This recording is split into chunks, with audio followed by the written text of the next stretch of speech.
சூடா தண்ணி குடிச்சா கொழுப்பு கரையும், நைட்ல சாதம் சாப்பிடாத குண்டாயிடுவ. இந்த மாதிரி அட்வைஸ்லாம் நம்ம எல்லாருமே எங்கேயாச்சும் கேட்டிருப்போம் இல்லையா? வீட்ல, ஃப்ரெண்ட்ஸ் கிட்ட, வாட்ஸ்அப் ஃபார்வர்ட்லன்னு எல்லா பக்கம் இருந்தும் வந்துகிட்டே இருக்கும். இதுல எது நிஜம் எது கட்டுக்கதைன்னு கண்டுபிடிக்கிறது சில சமயம் ரொம்ப கஷ்டமா இருக்கும். சோ இன்னைக்கு நாம இந்த மாதிரி ரொம்ப பொதுவான சில ஹெல்த் மித்ஸ், அதாவது கட்டுக்கதைகளுக்கு பின்னாடி இருக்கிற சயின்ஸ் என்னன்னு தோண்டி துருவி பார்க்க போறோம். வாங்க ஆரம்பிக்கலாம். பாருங்க, இந்தியால உண்மைகள் பரவறதை விட இந்த மாதிரி ஹெல்த் டிப்ஸ் தான் காட்டு தீ மாதிரி பரவுது. ஒரு விஷயம் உண்மையா பொய்யான்னு நம்ம யோசிக்கிறதுக்குள்ள அது 100 வாட்ஸ்அப் குரூப்பை தாண்டி போயிருக்கும். இந்த அட்வைஸ் வெள்ளத்துல நமக்கான சரியான ஆரோக்கிய வழியை கண்டுபிடிக்கிறது தான் இப்போ இருக்கிற பெரிய சவால்.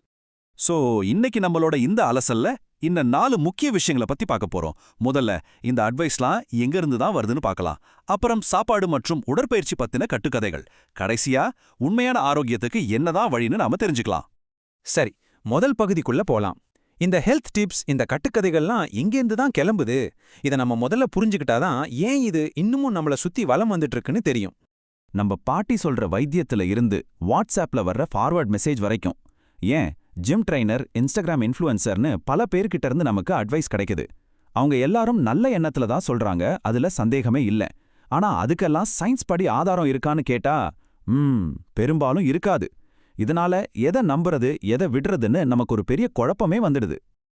அடுத்து ரொம்ப ரொம்ப முக்கியமான டாபிக், நம்மளோட சாப்பாடு. நம்ம இந்திய வீடுகள்ல ரொம்ப ஆழமா வேரூனி போன சில சாப்பாட்டு கட்டுக்கதைகளை இப்போ உடைக்கலாம் வாங்க. இது நம்மள பல பேர் நிச்சயம் கேட்டிருக்கிற ஒரு கேள்வி. கேட்கறதுக்கும் ரொம்ப லாஜிக்கலா தோணும் இல்லையா? சுடுனா எரியும், அப்போ சுடுதண்ணீர் கொழுப்பை எரிக்கும் கரைக்கும் அப்படின்னு நம்புறது ரொம்ப சுலபமா இருக்கு. ஆனா நிஜமாவே அது உண்மையா? இதுதான் உண்மை. சுடு தண்ணி டைரக்டா உங்க கொழுப்பு எல்லாம் ஒன்னும் பண்ணாது. ஆனா அது உங்க உடம்ப ஹைட்ரேட்டடா, அதாவது நீர்ச்சத்தோட வச்சுக்கிறதுக்கும் டைஜஷனுக்கும் கண்டிப்பா ஹெல்ப் பண்ணும். இது ஒரு நல்ல பழக்கம்தான். ஆனா இது கொழுப்பை குறைக்கிற ஒரு மேஜிக் மருந்து கிடையாது. அப்போ எப்படிதான் கொழுப்பு குறையும்? அதுக்கு பின்னாடி இருக்கிற அறிவியல் ரொம்ப சிம்பிள். உங்க உடம்ப ஒரு பேங்க் அக்கவுண்ட் மாதிரி கற்பனை பண்ணிக்கோங்க. நீங்க சாப்பிட்ற சாப்பாடு தான் நீங்க டெபாசிட் பண்ற கேலரிஸ். நீங்க நடக்கிறது, வேலை செய்யறது, எக்ஸசைஸ் பண்றதெல்லாம் வித்ரா பண்ற கேலரிஸ். நீங்க டெபாசிட் பண்றதை விட அதிகமா வித்ரா பண்ணா என்ன ஆகும்? உங்க சேவிங்ஸ் குறையும் இல்லையா? அதே மாதிரி உங்க உடம்புல சேமிச்சு வச்சிருக்கிற கொழுப்பு கரைய ஆரம்பிக்கும். இதுக்கு பேர் தான் கேலரி பற்றாக்குறை. அடுத்ததா நம்ம எல்லாரோட ஃபேவரேட், ஆனா அதே சமயம் ஒரு பெரிய வில்லனா பார்க்கப்படுற சாதம். வெயிட் குறைக்க ஆரம்பிக்கிற பல பேரும் முதல்ல கை வைக்கிறது சாதத்து மேலதான். ஆனா உண்மையிலேயே சாதம் தான் பிரச்சனையா? சாதத்தை நீங்க மொத்தமா ஒதுக்கவே தேவையில்லை. அதை கொஞ்சம் ஸ்மார்ட்டா சாப்பிட கத்துக்கிட்டா போதும். முதல்ல சாப்பிட்ற அளவை கட்டுப்படுத்துங்க. ரெண்டாவது, உங்க தட்டுல சாதத்தோட சேர்த்து நிறைய காய்கறிகளையும் புரோட்டீன், அதாவது பருப்பு, கொண்டக்கடலை மாதிரியான விஷயங்களும் சேர்த்துக்கோங்க. அப்படி சாப்பிடும்போது அது ஒரு பேலன்ஸ்டு மீல் ஆகிடும். வயிறுல ரொம்ப நேரம் நிறைவா இருக்கும். ஒரு உணவை வெறுக்கிறத விட அதை எப்படி சமநிலையோட சாப்பிட்றதுன்னு கத்துக்கிறது தான் புத்திசாலித்தனம். ஓகே, சாப்பாட்டை பத்தி பார்த்தாச்சு.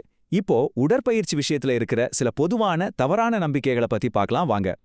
நம்மள பல பேர் ஒரு ஒர்க் அவுட் நல்லா இருந்துச்சா இல்லையான்றத எவ்வளவு வேர்த்ததுன்னு வச்சுதான் முடிவு பண்ணுவோம்.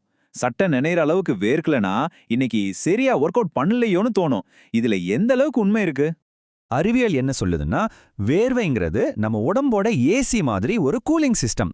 உங்க பாடி ஒர்க் அவுட்ல சூடாகும்போது அது குளிர்விக்கிறதுக்காக தான் வேர்க்குது, அவ்வளோதான். அதுக்கும் கொழுப்பு எரியறதுக்கும் நேரடி சம்பந்தம் கிடையாது. சும்மா யோசிச்சு பாருங்க, வெயில நின்னா கூட வேர்க்கும், அதுக்காக கொழுப்பு கரையுதுன்னு அர்த்தமா? இல்லையே. அப்போ உங்க ஒர்க் அவுட்டோட முன்னேற்றத்தை எப்படி அளவிடுறது? எவ்வளோ வேர்த்ததுன்னு பார்க்கறதுக்கு பதிலா போன வாரத்தை விட இந்த வாரம் உங்க பலம் கொஞ்சம் கூடியிருக்கா, இன்னும் கொஞ்சம் அதிக நேரம் சோர்வடையாம உடற்பயிற்சி செய்ய முடியுதா, முக்கியமா தொடர்ந்து விடாம செய்ய முடியுதான்னு பாருங்க. இதுதான் உண்மையான முன்னேற்றம். வாக்கிங், இது ஒரு அற்புதமான பழக்கம். அதுல எந்த மாற்று கருத்தும் இல்ல. ஆனா வாக்கிங் மட்டுமே ஒரு முழுமையான ஃபிட்னஸ்க்கு போதுமான்னு கேட்டா அது ஒரு சிறந்த தொடக்கம். ஆனா அதுவே முழுமையான தீர்வு கிடையாது. ஏன்னா ஃபிட்னஸ்ங்கிறது சகிப்புத்தன்மை, வலிமை, நெகிழ்வுத்தன்மைன்னு பல விஷயங்களோட ஒரு கலவை. வாக்கிங் உங்க சகிப்புத்தன்மைய, அதாவது என்டியூரன்ஸை நல்லா மேம்படுத்தும். ஆனா முழுமையான ஃபிட்னஸுக்கு நம்ம தசைகளை வலுப்படுத்தவும் உடம்ப நெகிழ்வுத்தன்மையோட வச்சுக்கவும் கவனம் செலுத்த வேண்டியது அவசியம். சரி, இப்ப நாம கடைசி பகுதிக்கு வந்துட்டோம். இதுவரைக்கும் நாம உடைச்ச கட்டுக்கதைகள் எல்லாம் தாண்டி உண்மையான ஆரோக்கியத்துக்கும் உடற்தகுதிக்கும் அடிப்படையான கொள்கைகள் என்னென்னு தெரிஞ்சுக்கலாம். இந்த முழு விளக்கத்தோட மைய கருத்து இதுதான். ஹெல்த்துங்கிறது ஏதோ மந்திரத்திலேயோ இல்ல குறுக்கு வழியிலையோ வர்ற விஷயம் கிடையாது. ரொம்ப அடிப்படையான சில விஷயங்களை நம்ம சரியா செய்யறதுல தான் இருக்கு. இந்த 4 விஷயங்களை மட்டும் நல்ல ஞாபகம் வச்சுக்கோங்க. 1. நிலைத்தன்மை, அதாவது கன்சிஸ்டன்சி. 2. சமநிலை, அதாவது பேலன்ஸ். 3 பொறுமை, அதாவது பேஷன்ஸ். கடைசியா கொழுப்பு குறைப்புக்கு மட்டும் கலோரி பற்றாக்குறை. இந்த 4ம் தான் நீடித்த ஆரோக்கியத்துக்கான தூண்கள். இறுதியா நான் சொல்ல விரும்புறது ஒண்ணுதான். நீங்க 100% பெர்ஃபெக்ட்டா இருக்கணும்னு அவசியமே இல்ல. ஆனா தெளிவோட உங்களுக்கு நீங்க நேர்மையா இருந்து தொடர்ந்து முயற்சி பண்ணணும். சின்ன சின்ன நல்ல பழக்கங்கள் தான் ஒரு நாள் பெரிய மாற்றங்களுக்கு வழிவகுக்கும். அடுத்த முறை ஒரு புது ஹெல்த் டிப்ஸ் உங்க காதுக்கு வரும்போது ஒரு நிமிஷம் யோசிங்க, இது உண்மையா இல்ல இன்னொரு கட்டுக்கதையான்னு. ஏன்னா உங்க ஆரோக்கியம் உங்க கையில தான் இருக்கு.